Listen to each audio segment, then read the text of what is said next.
Hey there, I am here with Carla Titus. She runs a company called Wealth and Worth Within, which is a bit of a mouthful of the www. We met each other through this thing that I started up a couple years ago called Blueprint Founders Circle. And you work with one of my very good friends, Sue Embree, who facilitates your group, which is, it's about building generational wealth for underrepresented entrepreneurs. Your company is all about creating wealth for folks through being fractional CFO and all of that. Why did you join Blueprint when you kind of are already an expert in this? I know, I get asked that all the time by the group specifically. Yeah. I think as an expert, obviously I know what to do, but there's a disconnect sometimes on knowing what to do and taking the action to do it. And so I find that having an accountability group to help me take action and remind me, oh yeah, I should do that. And you know, I'm not an expert in every area, right? I maybe double in real estate, but I don't really know a lot. And there's some other people in the group that love real estate and do it more often than I do. I'm more like stock market invest. So just kind of finding other people that are also on the same path helps us get the support we need. No, that's true. So we were bonding before this about, we both started our careers in finance at Intel. You were there for a while and your company kind of came out of that. So like, can you tell us about the origin story of how you started? Yeah, so I was in corporate finance at Intel for 11 years and, you know, climbing the ladder and surviving layoffs as they came and making sure that, you know, I was valuable to the company and providing that type of, you know, ROI for the company to keep me around. And I figured that my expertise was needed in small business, but I didn't know how that applied. And so I started just volunteering my time with organizations locally that needed some help. They just were struggling or something wasn't going well financially and they needed clarity. Like a nonprofit or just a really small business? Just small for-profit businesses locally, where I was connected through a mutual friend and they just needed support. And so it started that way. And then I realized, oh, my skills have value. I should probably sell this. So you were doing nights and weekends while you were doing a full-time job at Intel? Yeah, had a couple clients that needed some help, and I was just, you know, working them through frameworks and kind of helping them understand finances. Because nobody's ever taught, like, you're surprised how many business owners don't get the inside scoop of money management.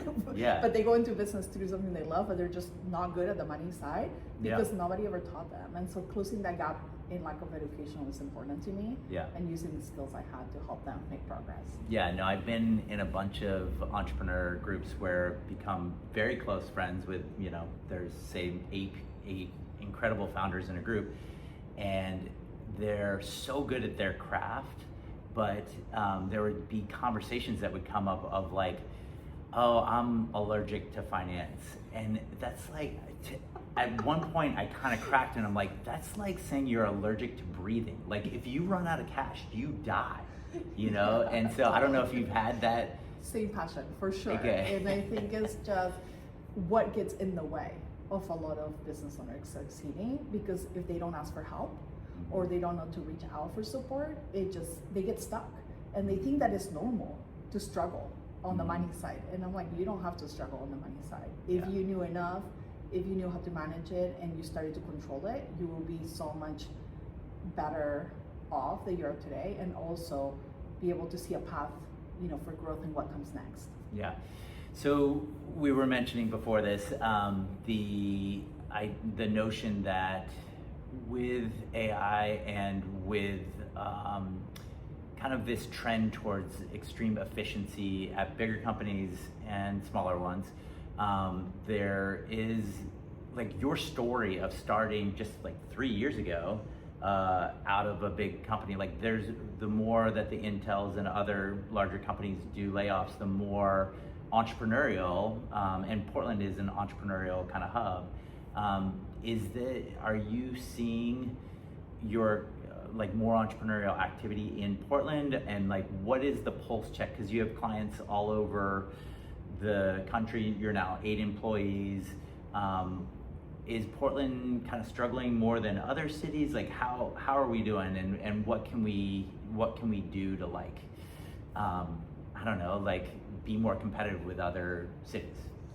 Yeah, so I think there is definitely an underlying trend that I'm hearing, especially during sales calls and when we're interacting with other businesses, that there is a sense of struggle here in Portland, and I think it's just there's a lot going on in the economy and external factors that kind of weave into businesses, intentionally or unintentionally, is impacting what we do day to day. People are looking at their budgets more, therefore they're buying less, and not just it's going to be one cycle that we're going to go through. And as businesses, I think it's important that we adapt and we're flexible and that we pivot consistently. I always talk about reinventing your business every so many years, and I think we're just in that stage again, where either you've been a business owner for a while or you're just getting started.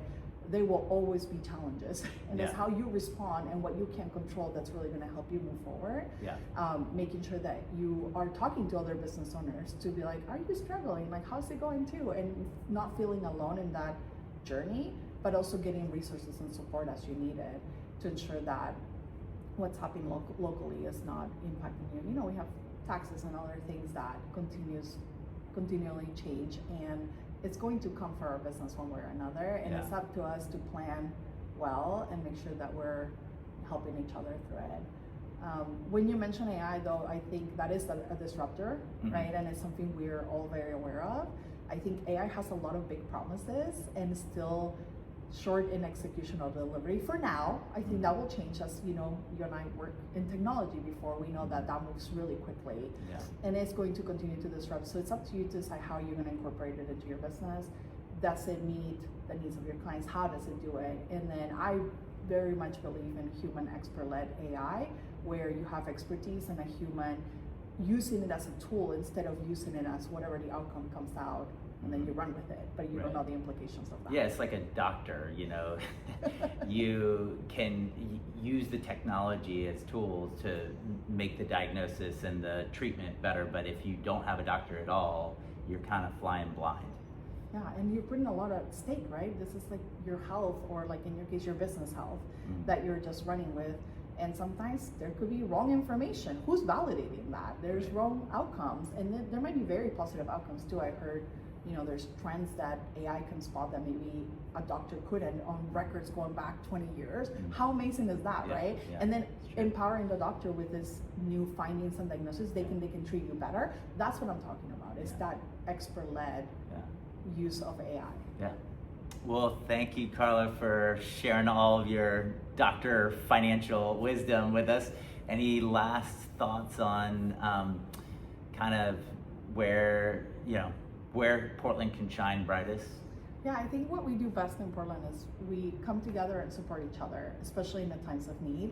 And I think this time is no different, right? It's helping, supporting, having the conversations. You don't need to struggle alone. Like, you can work with other peers to collaborate and create new things, and also understand how they're getting ahead and what are they using or doing in order to get out of that struggle and support each other, especially during these times. Awesome. Thank you. Thank Appreciate you. it.